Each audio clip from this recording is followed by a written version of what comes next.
Ladies and gentlemen, welcome back to Investing for the Common Man, the channel that helps you save both your time and your money with short, concise, instructional videos. This whole summer, the stock market has been a wild ride.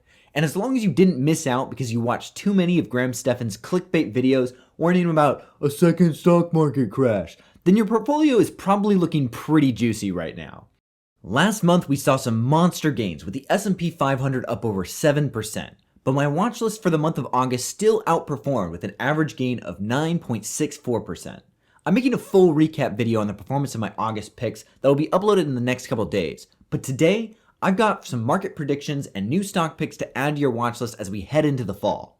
Before we get started, please take 2 seconds out of your busy day to smash that like button and subscribe to the channel.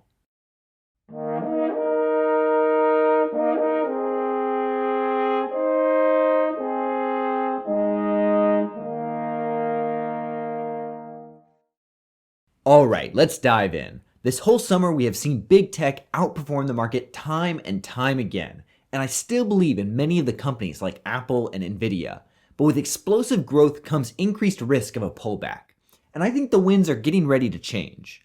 My trading thesis for September and October can be boiled down to one word: vaccine. Back in March, the hope of a vaccine seemed too distant to bolster the outlook of companies hardest hit by the pandemic. But heading into the fall, it is a very different story. There are currently 9 different vaccines currently undergoing large-scale efficacy trials, the last step in the approval process before vaccines can be mass-produced and administered to the public. China and Russia have each given emergency approval for vaccines that have not completed all 3 phases of trials to ensure maximum safety. That is widely frowned upon within the scientific community, and it's unlikely to be done in any democratically led countries. If we have been reminded of anything in the last 6 months, it's that the stock market is first and foremost a predictive indicator. The stock market crashed long before the economy hit rock bottom and rallied in anticipation of recovery as the US economy continued to flounder. Most of the major indices have recovered to reach new all-time highs, but most of that rally has been fueled by monstrous growth in big tech. Travel stocks, entertainment, and industrials continue to trade well below their pre-COVID ranges. Once a vaccine has been approved, it'll take a while for that vaccine to be mass-produced and distributed to allow people and companies to return to their pre-COVID way of life. But the stock market, as a predictive indicator, will likely see those sectors rally in anticipation of unhindered commerce. If you wait until 100% of the population has been vaccinated and things return to normal, you'll completely miss out on the rally and recovery stocks. It is very likely that we'll see investors and hedge funds trim some of their big tech positions and take some of those profits to redeploy that capital on these beaten down names. And that's one boat that I absolutely do not want to miss out on while holding the bag on overbought tech. So without further ado, the first stock on my watch list for the month of September is Moderna, ticker symbol mRNA. Moderna is employing some cutting edge technology for the development of their COVID-19 vaccine, and they have been in the lead of the race for the vaccine every step of the way. Moderna's vaccine was the very first to commence phase 3 efficacy trials with a sample size of 30,000 people from multiple countries back on July 27th, more than 30 days ago. It's tough to know exactly how long those trials will take, but I feel like it shouldn't be too much longer before we start hearing about some of the findings. So this reopening thesis is for both the months of September and October, leaving us a 60-day buffer for us to start getting news about the results of these vaccine trials. Now, I understand that there are several other companies with very promising vaccines out there, like Pfizer and AstraZeneca, and I'm keeping an eye on those too. But Moderna wins its spot on this watch list by being ahead of the pack, having the most scalable manufacturing prospects, and for its cutting-edge technology that, if it proves effective, may mean that the world will never have to wait this long for a viral vaccine ever again. For more info on how the technology behind mRNA vaccines work, check out the video from the first time I featured Moderna on my monthly watch list. As a company without any products, I understand that there's inherent risk in buying shares, so I would definitely choose to play this name by selling out of the money put credit spreads and letting time work for me, or by a bullish call with 60 days till expiration and watch for a pop based on news.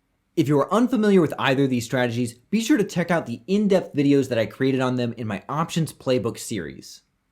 The second stock on my reopening watch list is the entertainment giant Disney, ticker symbol DIS. Disney was the name on everyone's lips in the streaming wars before COVID. But despite the massive success of Disney Plus with their robust library of existing titles, as well as new blockbusters like The Mandalorian, Frozen 2, and Hamilton, the struggling amusement park side of their business caused many investors to abandon the stock. I'm speculating that once investor confidence is bolstered by an approved vaccine, everyone will want a piece of this hallmark entertainment brand in their portfolio. This company already has so much going for it. During their last earnings report in August, Disney revealed that their subscribership was up to more than 60 million worldwide, doubling in just 3 months. The retail, gaming, and entertainment aspects of this company continue to perform well. They now own both the Star Wars and the Marvel brands. If a vaccine clears the way for the amusement parks to stop being a stumbling block for this company, the stock could start seeing a lot more love for investors. The third stock on my watch list this month is the industrial titan Boeing, ticker symbol BA. For decades, Boeing has been a hallmark of American engineering. Between all the issues with the Boeing 737 MAX and the pandemic-induced demand destruction for commercial airlines, the stock was brought to its knees, from a high of $391 per share all the way down to a low of $89 per share. Just last week, the 737 MAX completed its first round of rigorous flight tests outside of the United States. I heard someone comment recently saying that with the level of rigorous testing that this plane has had to go through, it's quite possible that by the time it is officially approved by the FAA, it will be the safest, in addition to one of the most energy-efficient planes in the sky. With all the discussion about the 737 MAX, you might think it's the only game in town, but there's so much more to Boeing's business than just the one plane. Boeing is also the third largest Department of Defense contractor in the United States. With an approved vaccine, the stock market will likely anticipate a renewed demand for commercial air travel, which will benefit both the major airlines as well as Boeing's aerospace divisions. In the past several months, the stock has recovered some ground and demonstrated a strong level of support around this $155 level. So for now, I'm focusing on selling put credit spreads below this level and collecting premium through theta decay with a high probability of success. But with a 3.5% dividend yield, buying the stock outright is also a great strategy that will benefit from both a bullish move and the addition of a strong, reliable, dividend-paying industrial company to add to your portfolio. Speaking of airplanes, the travel industry is one of the most beaten down sectors that stands to benefit from the hope of a vaccine. If you've been following the channel for long, you know that I absolutely love Southwest Airlines. But this month, I think I'm actually going to focus on Delta Airlines, ticker symbol DAL, for their strong balance sheet and a greater exposure to international travel. Because of the state of the pandemic in the US, Americans are currently banned from traveling to all but 8 countries in the entire world. It seems that a vaccine may be the only hope of getting the virus under control enough for countries throughout Europe and Asia to open their borders once again to US business and leisure travelers. Once a vaccine is approved for nationwide use, I expect that investors will pile back into airline stocks like Delta with international exposure.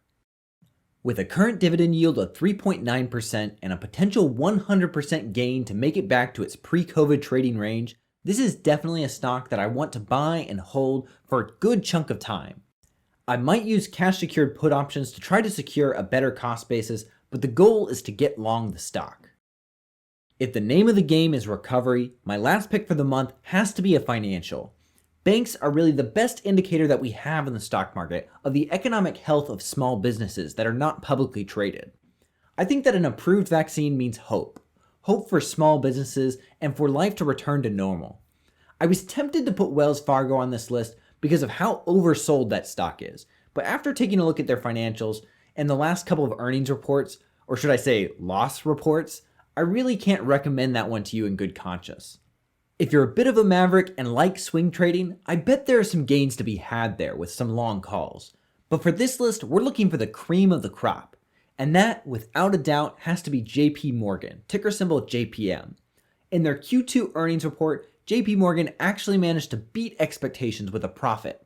The stock sits at a fair valuation with a PE ratio of 13.79 and a dividend yield of 3.42%. Banks and financials are a must-have for a well-diversified portfolio, so this could be a good opportunity to add a quality bank stock to your long-term portfolio at a discount. If you want to play this name with options, the chart has established a gradual upward trend. So selling out of the money put credit spreads below levels of resistance around $95 and $90 per share might be a good way to take advantage of this slow grind higher.